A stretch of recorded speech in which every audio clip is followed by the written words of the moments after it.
আমাদের আশপাশে যে শাকসবজি থাকে সেগুলো দিয়েও কিন্তু অনেক মজাদার নাস্তা তৈরি করে খাওয়া যায়, যদি সেটা আমরা বুঝতে পারি ঠিকভাবে তৈরি করার নিয়মটা। তো আজকে আপনাদেরকে এরকম একটি নাস্তার রেসিপি দেখাবো। আসসালামু আলাইকুম, কেমন আছেন আমার প্রিয় ভাই ও বোনেরা? আশা করি সকলে ভালো আছেন। আলহামদুলিল্লাহ, আমিও ভালো। প্রথমেই আমার ছাদ বাগান থেকে আমি কিছু কচু শাক তুলে নিলাম, দেখতেই পেয়েছেন। তারপরে এখান থেকে আমি তুলে নিব মিষ্টি কুমড়ো শাক। আপনাদের হাতের নাগালে যা পান, যে শাকই পান সেটা দিয়ে কিন্তু এটা তৈরি করা যাবে। আমি কচু শাক নিয়েছি, মিষ্টি কুমড়ো শাক নিয়েছি, তারপরে এখানে দেখেন থানকুনি পাতা ছিল, সেই থানকুনি পাতা থেকে কিছু থানকুনি পাতাও নিয়েছি। আমার এই থানকুনি পাতার ঝাঁকটা কিন্তু আমার কাছে অনেক ভালো লাগে, অনেক পরিমাণে থানকুনি পাতা ধরেছে, তো আমি কিছু থানকুনি পাতাও কিন্তু এখান থেকে তুলে নিয়েছি। তারপরে আমি কিছু তেলাকুচু পাতাও তুলে নিয়েছি, যেটা আমি ভিডিও করি নাই। আপনারাও কিন্তু আপনাদের পছন্দ অনুযায়ী যে কোনো শাক নিতে পারেন এই মজাদার নাস্তাটা তৈরি করার জন্য। তো সবগুলো শাক নিয়েছি আমি। এখানে গাছে কিছু বেগুন হয়েছিল, বেগুনগুলোও তুলে নিয়েছি। নিয়ে দেখেন বাসায় তো চলে আসলাম, চলে এসে এগুলোকে একদম পোলে নেব। দেখতেই পেরেছেন আমি এভাবে পোলে নিয়েছি। আপনারা পছন্দের শাকগুলো নিয়ে এভাবে পোলে নিতে হবে। তারপর এখানে আমি লবণ দিয়ে দিব, দিয়ে ভালোভাবে এটাকে মেখে নেব। তাহলে কি হবে, শাকটা একটু নরম হবে। আর এখানে যেহেতু কচু শাক, মিষ্টি কুমড়ো শাক আছে, সেই জন্য আমি একটু ভালোভাবে ডলে এভাবে নরম করে নিচ্ছি। দেখতেই পাচ্ছেন সেইভাবে নরম করে নিব। তারপর এটাকে আমি ভালোভাবে ধুয়ে নিই। আমার দেখেন ধুয়ে নেওয়া হয়ে গিয়েছে। এখন এখানে পেঁয়াজ কুচি আর কাঁচামরিচ কুচি দিয়ে দিব।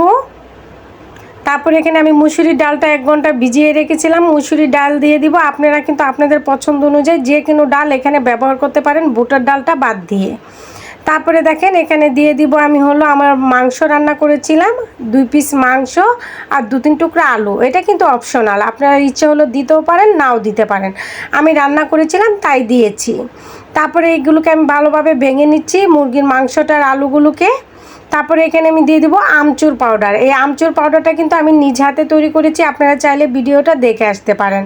পরিমাণ মতো লবণ, ধনিয়ার গুঁড়ো, হলুদের গুঁড়ো, মরিচের গুঁড়ো করার জন্য আমি এখানে দিয়ে দিলাম গোলমরিচের গুঁড়ো 1/4 চামচ।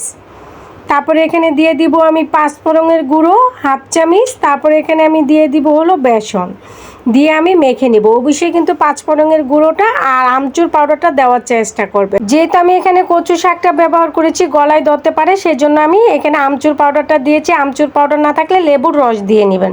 তারপরে এখানে আমি আরও কিছু দিয়ে দিলাম বেসন, দিয়ে ভালোভাবে এটাকে মেখে নেব। এটার জন্য একটি আটালো ভাব যেন হয়। দেখতেই পাচ্ছেন আমার এটা দেখে যে এটা কীরকম হয়েছে, এরকমভাবে কিন্তু ভালোভাবে এটাকে মেখে নিতে হবে। তারপরে আমি এটাকে দেখেন ভালোভাবে চটকে চটকে মেখে নিচ্ছি, যেভাবে বেসনটা পুরো সবজিগুলো ডালের সাথে লেগে যায়। তারপর এরকমভাবে একটি শেপ দিয়ে নিচ্ছি, দেখেন এরকম রুলের মতো করে বানিয়ে নিতে হবে। তারপরে এটাকে আমি ভাপে দিয়ে দেব। এরকম রুলের মতো করে তৈরি করে আমি এটাকে ভাপে দিয়ে দেবো। একটি গামলা দিয়ে দিয়েছি, নিচে গরম পানি দিয়েছি, দিয়ে আমি 3টা রুলের মতো বানিয়ে নিয়েছি, ভাপে দিয়ে দিলাম। আমার কিন্তু এটা 10 মিনিট লেগেছে ভাপ দিতে। দেখেন এটা কিন্তু ভাপ দেওয়া হয়ে গিয়েছে। এখন এটাকে আমি ঠান্ডা করে নেব। আমার এটা ঠান্ডা হয়ে গেছে, আমি আপনাদেরকে একটু দেখিয়ে দিচ্ছি কীরকম হয়েছে। এখন এটাকে আমি পিস পিস করে কেটে নেব।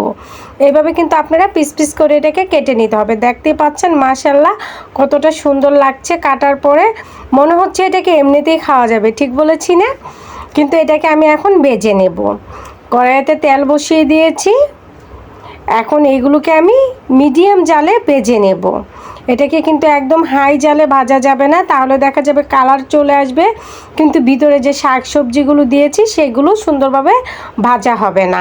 সেজন্য আমি লো মিডিয়ামে আঁচটা রেখে তারপরে আমি এটাকে ভাজবো। এভাবে আমি ভেজে নিব। দেখেন আমি সবগুলো দিয়ে দিয়েছি মিডিয়াম জালে। এখন আমি এটাকে সুন্দর করে ভেজে নেওয়ার পালা। এভাবে আমি ভেজে নিব, একদম পুড়েও ফেলবো না। দেখতেই পাচ্ছেন কীরকম একটি বাদামি কালার চলে এসেছে। এখন নামিয়ে নেব। দেখেন তো মাশাআল্লাহ দিলে কত সুন্দর একটি নাস্তা তৈরি হয়ে গিয়েছে। বড়া কিন্তু আপনারা যে কোনো সবজি দিয়ে তৈরি করে খেতে পারেন। আমার মেয়ে আবার হাতে আলতা পড়েছে, সেই হাতটা আবার ক্যামেরার সামনে এনে দেখাচ্ছে, দেখো তো আম্মু আমার হাতটা কেমন সুন্দর লাগছে। আমি বললাম হ্যাঁ তোমার হাতটাও সুন্দর লাগছে আর আমার বড়াগুলো অনেক সুন্দর হয়েছে, তাই না? বললো হ্যাঁ আম্মু একটি বড়া আমাকে দাও। ওই বড়াটা কিন্তু আমার মেয়েকেই আমি প্রথম দিয়েছি, সে তো খেয়ে বললো মাশাআল্লাহ আম্মু অনেক মজা হয়েছে।